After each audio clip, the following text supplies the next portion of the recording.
大家好，我是 Tina。我今年几岁？我不告诉你。我以前有去过台湾10年了。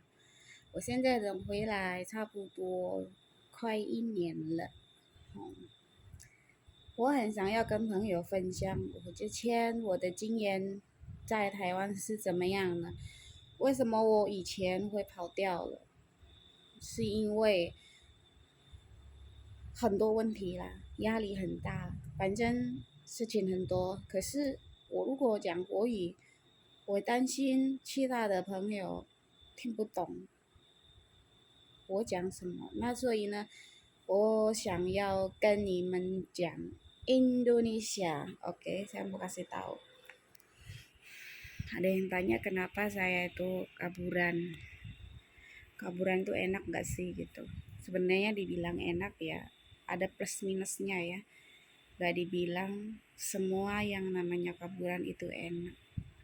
Karena resmi sama kaburan kurang lebih, cuma bedanya kalau resmi kan punya data. Maksudnya punya KTP, diakui sama pemerintahnya di sana ya kan, pihak imigrasi. Kalau kaburan kita udah lepas semuanya kan, lepas dari majikan, dari agensi, udah nggak ada yang tanggung jawab lagi sama kita orang. Jadi kita mau sakit mau apa kita nggak ada Cenpaukha kan. Nah, susahnya di situ. Kalau kaburan itu bebas, bebasnya begini. Lu mau kerja bisa nggak bisa kerja, lu mau kerja bisa, boleh, nggak kerja juga boleh. Lu nggak punya duit mah terserah, mau punya duit mah terserah. Tapi kalau lu nggak kerja, lu nggak punya duit.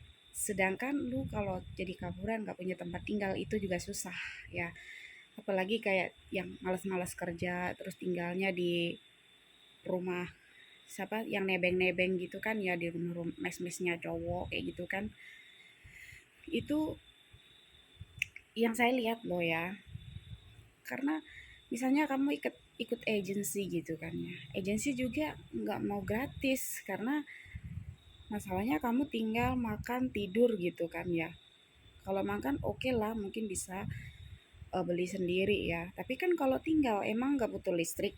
Nah, disitulah masalahnya. Jadi saya itu dulu perjalanannya panjang banget. Saya 12 tahun ilegal. Jadi saya sangat tahu banget eh, jadi seorang kaburan enak apa enggaknya. Susah untuk diomongin. Ya sebenarnya ada nggak enaknya juga. Nggak enaknya tuh gini, kita nggak kerja, kita butuh ada tempat tinggal, kita nggak punya duit, bingung siapa yang nyari duit. Nah, maka dari situ saya memutuskan ngontrak. Jadi saya ngontrak waktu itu cari yang kamar sendiri ya, yang kamarnya sendirian. Terus yang apa? Terus saya tinggalin. Maksudnya gimana? Saya nyari kamar yang sendirian yang agak murah gitu kan. Karena saya kerjanya yang bukan sang siapan yang pulang pergi gitu. Maksudnya yang kalau malam di kos, pagi kerja, sore pulang gitu bukan. Karena waktu itu kerjaan saya lebih ke PRT. Jadi jaga lansia kayak gitu. Nah, kalau biasanya kebanyakan kalau kaburan itu jaga lansia itu rata-rata kadang PRT-nya pulang Indonesia kita nyerepin sebulan gitu. Nah, kalau PRT-nya udah balik lagi ke Taiwan, kitanya keluar dari rumah majikan. Nah, kalau enggak itu majikan biasanya ngambil PRT ganti melulu. Jadi banyak yang nggak betah kayak gitu. Jadi kita tuh dapat sisa-sisa orang yang nggak betah kerja di majikan itu. Nah, kalau kitanya betah, majikan biasanya ambil resmi atau enggak majikannya nggak kuat bayar biasanya gitu.